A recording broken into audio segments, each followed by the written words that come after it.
O UFSC Entrevista está de volta e hoje recebemos a professora Joana Maria Pedro, que está falando um pouco sobre as relações de gênero, sobre a questão do feminismo, as mulheres, a importância delas para a história e também sobre os novos conceitos e focos da história. A professora Joana lançou no final do ano passado, no segundo semestre do ano passado, o livro História das Mulheres no Brasil. Professora, o que a gente encontra nesse livro?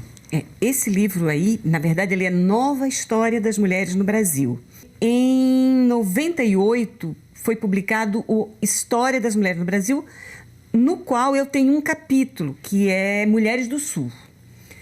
E, passados alguns anos, mais de 10 anos, eu fui convidada a fazer um novo livro. Naquele História das Mulheres no Brasil, eu não era a organizadora, eu tinha apenas um capítulo.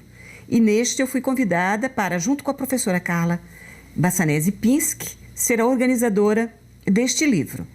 Este livro, ele é uma espécie de síntese das pesquisas que desde então foram sendo feitas.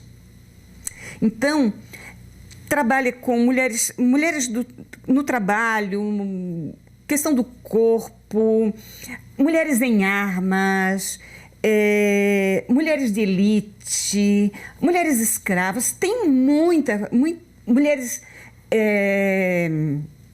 no lazer, as leituras, que a gente encontra a beleza, tudo isso que são resultados de pesquisas desde então, que aliás é um campo muito fértil em pesquisas. Então a gente convidou diferentes autoras reconhecidas para escrever sobre o tema, mas numa linguagem jornalística, vamos dizer assim, numa linguagem que o público amplo, não especializado, compreendesse e gostasse de ler. Então essa é a principal questão do livro. É um livro de divulgação mesmo, tem esse sentido. Professora, um dos temas que a professora falou que o livro contempla é a questão do trabalho, mulheres e trabalho, as relações de gênero dentro do trabalho.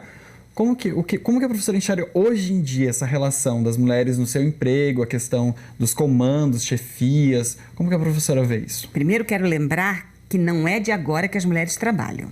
As mulheres sempre trabalharam. A gente diz que tem jornada dupla, tripla hoje em dia. As mulheres sempre trabalharam e trabalharam muito. Quem parecia que não trabalhava, eram as mulheres de elite, que a família demonstraria o quanto mais rica era. Uma das formas de mostrar riqueza era aparentar que as mulheres não trabalhavam, tanto que elas vestiam roupas complicadíssimas, que com certeza com aquelas roupas elas não trabalhavam. Então elas aparecem em retratos, em pinturas, desta maneira, para aparentar não trabalhar. Mas você veja, a Revolução Industrial foi feita com mulheres e crianças. Na agricultura, as mulheres sempre trabalharam. Em diferentes lugares, as mulheres sempre trabalharam.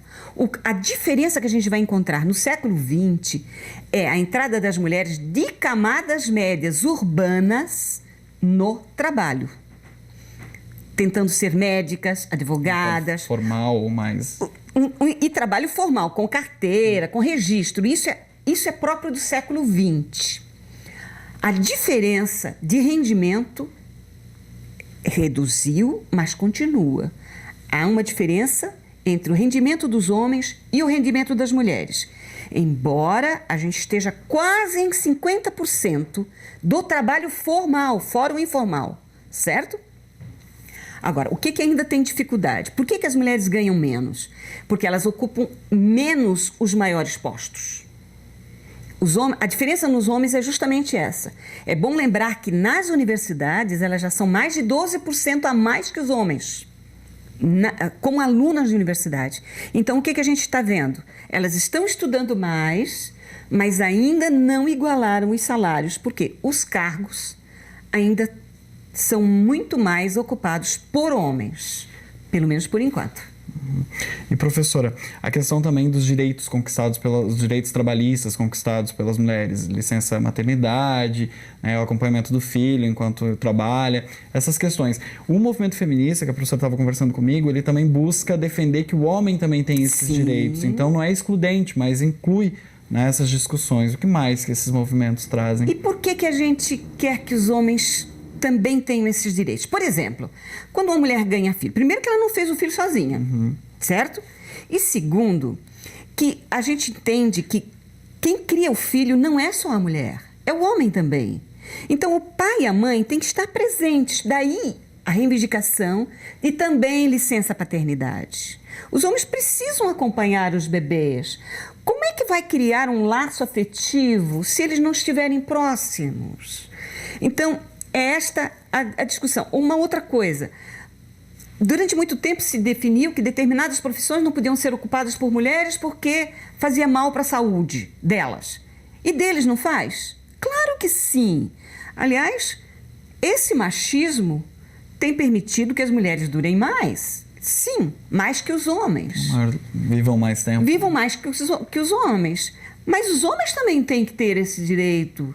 Afinal de contas, se uma coisa faz mal à saúde, faz mal à saúde dos dois. Então, os homens e as mulheres têm que ser protegidos.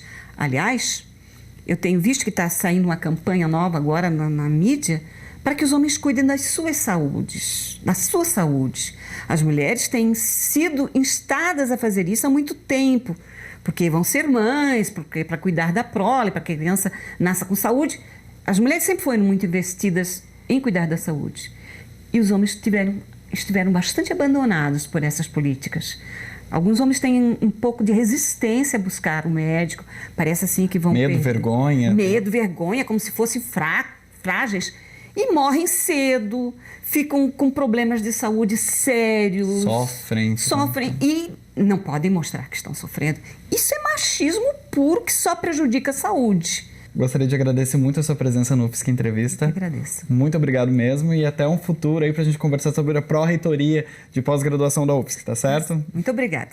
O UFSC Entrevista fica por aqui. Inscreva-se no nosso canal no YouTube e curta a nossa página da TV UFSC no Facebook. Até a próxima!